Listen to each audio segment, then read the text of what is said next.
Robin Rowan, your Big I Minnesota lobbyist, here to wish those who celebrate a happy legislative spring break. The legislature went home on Friday and they will be in recess until April 7th. For any fellow legislative nerds that might be watching closely, you may be asking yourself, what exactly are they taking a break from since only 4 bills have reached Governor Walz's desk thus far? And that is a great question, the answer to which really sums up the challenges of passing legislation in such a closely divided legislature in an election year like this one. While not many bills have made it across the finish line, House committees have been extremely busy hearing bills, many of which reflect partisan priorities that are dying on a tie vote. Honestly, in my 10 bazillion years of lobbying thus far, I've never seen so many bills voted down in committee. Over in the Senate, this session is more closely resembles business as usual. But many of the bills that are moving will likely fail in the House unless they can garner House GOP support.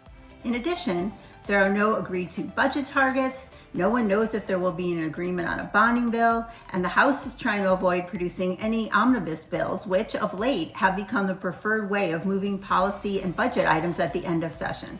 All in all, this is a great year to play defense and not such a great year to try and pass the bill.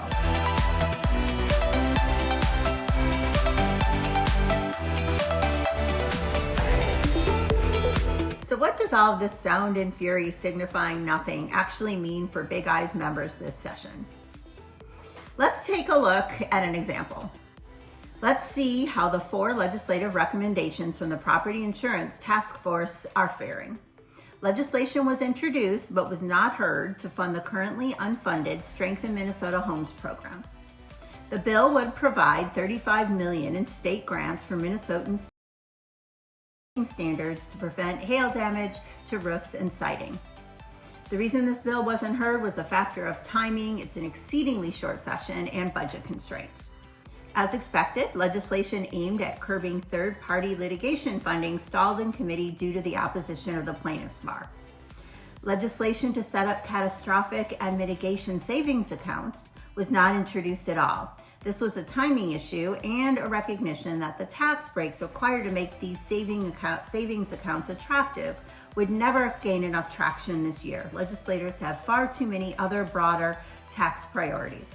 We are, however, seeing great progress in the HOA common interest communities arena. Legislation is still moving that requires important disclosures to notify both unit owners and buyers that unit owners are responsible for loss assessments even if the unit owner does not have the appropriate insurance coverage, and recommending that unit owners purchase loss assessment coverage. Hats off to our own Jean Sundloff for lending her expertise to this effort. You can find this language in Senate File 1750.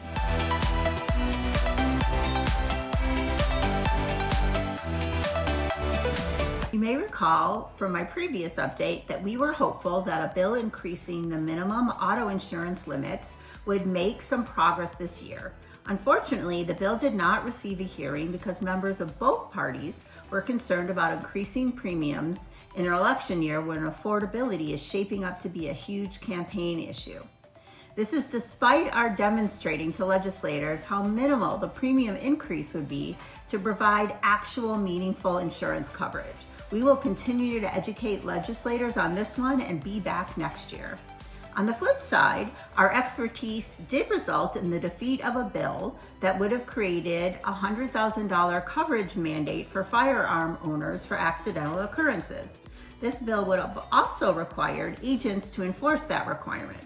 When the bill was posted for a hearing, we reached out to the bill author to explain that accidental firearm liability was already covered in all homeowners and tenant policies, and that the $100,000 limit might actually encourage consumers to buy less coverage than they currently have. Not to mention the fact that the bill would put agents in the uncomfortable position of asking clients if they own firearms and how many.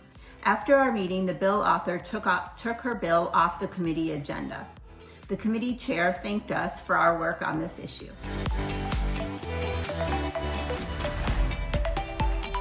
Last but not least, the Department of Commerce has a proposal aimed at regulating insurance lead generators. that, as originally drafted, would have subjected agents to new and onerous record-keeping requirements. These requirements included keeping a written record of every single marketing call the agent made for 2 years. According to the DOC, lead generators have been targeting vulnerable groups such as seniors with questionable marketing efforts.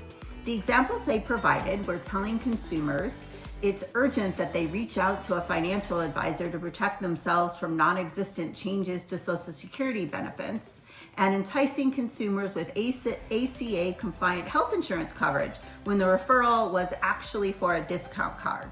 We were able to convince the DOC that licensed producers are already highly regulated, and imposing new requirements would not help the DOC achieve their goal.